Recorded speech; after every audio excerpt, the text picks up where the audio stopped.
Bismillahirrahmanirrahim. Assalamualaikum warahmatullahi wabarakatuh. Waalaikumsalam warahmatullahi wabarakatuh. Alhamdulillahilladzi arsala rasulahu bil huda wa dinil haq liyudhhirahu ala dini kullih wa kafa billahi syahida. Asyhadu an la ilaha illallah wa asyhadu anna Muhammadar Rasulullah. Alhamdulillahil wahidil qahhar al-azizil ghaffar mukawwirul laili 'alan nahar wa tabsiratiz zawil i'tibar. Amma ba'd.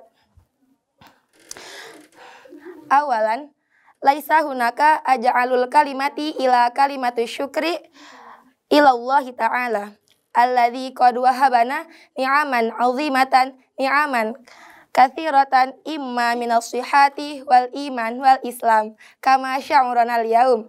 Alhamdulillah.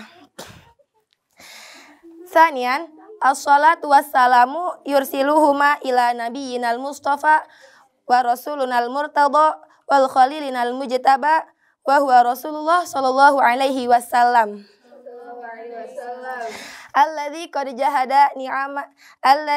jahada biyukhrijan nasa minadh dhulumati ilan nur.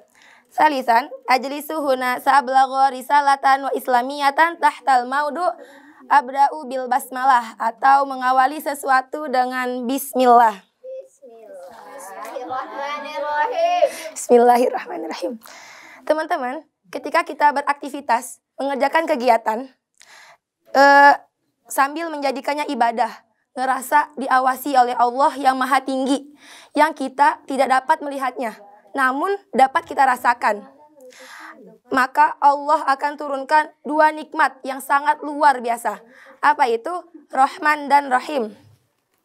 Rahman adalah pemberian dunia tanpa batas, dan Rahim adalah pemberian akhirat tanpa batas, yang hanya dikhususkan untuk kita. Siapa kita? Umat Muslim. Contoh, coba kita bedain deh. Orang yang ketika minum membaca basmalah, dia ngerasa bahwa Allah sedang mengawasinya. Dia ngerasa bahwa Allah itu ridho dengan apa yang dia minum. Maka ketika dia mengucap Bismillahirrahmanirrahim, Allah akan turunkan sifat yang pertama. Apa tadi? Rahman. Pemberian dunia tanpa batas. Maka minuman tadi dari sisi dunia nggak cuman ngehilangin haus aja, tapi turun keberkahan pada minuman itu. Apa sih bentuk keberkahannya? Ini. Apa sih bentuk keberkahannya itu? Jadi teman-teman, Allah itu kalau udah sayang, Allah itu kalau udah cinta sama hambanya, maka yang dikasih bukan banyaknya, tapi berkahnya. Contoh, ada orang yang lagi ningkatin takwa. Takwa kan banyak ya, bisa jadi sholat, bisa infak, bisa tilawah, dan lain-lain. Contohnya, kita ambil contoh sholat.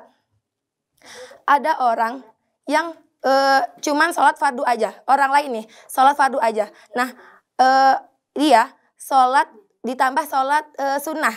Orang lain ketinggalan sholat fardu, perasaan biasa-biasa aja, enjoy aja. Sedangkan dia ketinggalan sholat sunnah, tapi perasaan galau gitu. Perasaannya tuh kayak ada yang kurang gitu kan, karena ketinggalan sholat sunnah tadi. Masya Allah, pada orang yang kayak ini, Allah bakalan bukakan pintu keberkahan di langit dan di bumi. Quran surah 7 ayat 96. Rahmat dalam Al-Quran lawannya dengan apa? Nafsu. Nah, takwa dalam Al-Quran, takwa itu terulang 115 kali dalam Al-Quran. Dan nafsu terulang 115 kali dalam Al-Quran. Kalau orang minum yang di dalamnya terdapat keberkahan karena takwa, ngerasa diawasi oleh Allah dengan karena nafsu. Kalau orang hanya minum aja tanpa menyertakan nama Allah di dalamnya, maka faidah minum tadi hanya untuk menghilangkan haus, tapi tidak menutup nafsu. Selesai minum ini, Ngelihat jus alpukat pengen, ngelihat buah naga pengen, ngelihat batagor pengen, ngelihat pempek pengen, ngelihat model pengen. Makanan khas Palembang. ya. Nah, tapi teman-teman, uangnya itu nggak cukup, balik lagi dia minjem sama temennya. Pas pulang ke sana, makanannya mamanya udah pergi, kepikiran sampai malam. Pas mau tidur masih dibicarain gitu. Mah, tahu nggak? Tadi tuh Ana mau beli ini.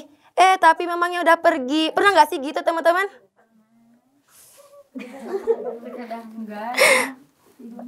Alhamdulillah kalau enggak. Nafsu itu beda sama setan. Kalau setan yang penting maksiat. Kalau nafsu yang penting harus dapet. Nah, kalau ada orang yang mau mencuri, nggak jadi karena dengar azan. Kata setan, gak usah mencuri, lemparin aja rumahnya. Nggak jadi ngelempar, coret-coret aja rumahnya katanya. Kalau nafsu enggak, teman-teman. Ketika dia menginginkan sesuatu, maka harus dapet. Intinya mah harus dapet gitu. Nah, yang bahaya itu ketika nafsu menunggangi setan. Udah setan menunggangi nafsu lagi, bahaya banget. Nah, orang yang kayak gini, orang yang gak menyertakan Allah, itu keberkahan gak ada, segala pengen. Nah, tapi jika dia menyertakan Allah, maka diturunkan keberkahan di situ. Orang-orang yang makannya, minumnya, bekerjanya, tidurnya, menyertakan Allah, maka akan dijaga oleh Allah segala kebutuhannya. Keinginannya nggak banyak, jadi beban hidupnya nggak banyak. Orang banyak beban karena banyak keinginan. Benar nggak sih?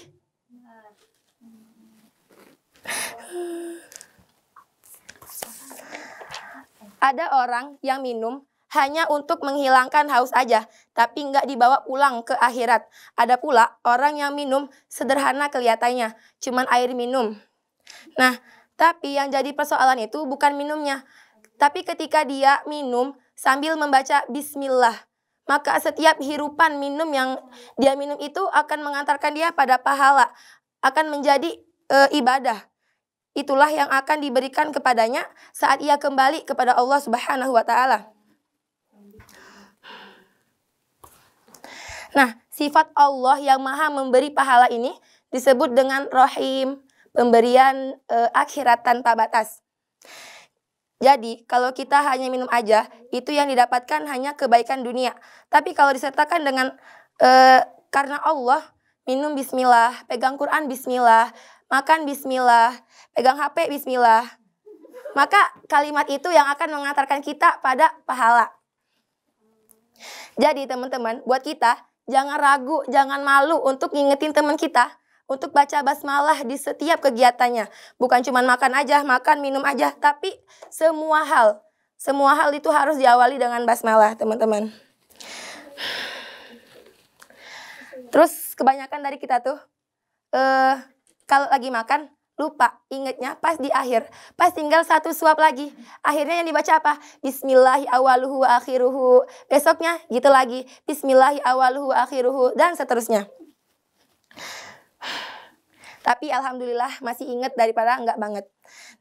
Kenapa Ana tuh ngebawain kultum tentang bismillah, tentang mengawali dengan basmalah?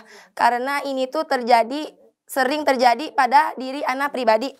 Juga Ana keinget waktu MA, Ana tuh pernah belajar kitab namanya Aqidatul Awam. Nah, yang berisi nazam Abda'u bismillahi wa rahmani wa birahimi daimil isani falhamdulillahi qadimil awali wal akhiril baqi bila tahawuli. Dah segitu aja. Nah, di kitab ini tuh teman-teman ngejelasin beberapa keutamaan dari membaca basmalah. Yang pertama, mengikuti Al-Quran secara tersusun, bukan turunan. Yang kedua, mengikuti hadis Nabi SAW. Yang ketiga, mencontoh Nabi SAW seperti maka sesungguhnya Nabi memulai tulisannya dengan surat-suratnya dengan basmalah, seperti apa-apa yang terdapat dalam tulisan-tulisannya kepada raja-raja dan lain-lainnya. Juga Habib Ana tuh pernah cerita dulu waktu anak sekolah. Nah, dulu tuh katanya beliau bercerita kalau kita mau nulis apapun, belajar apapun, diusahakan di atasnya tulis bismillah. Tapi maaf ya kalau salah karena ingat-ingat lupa. Nah,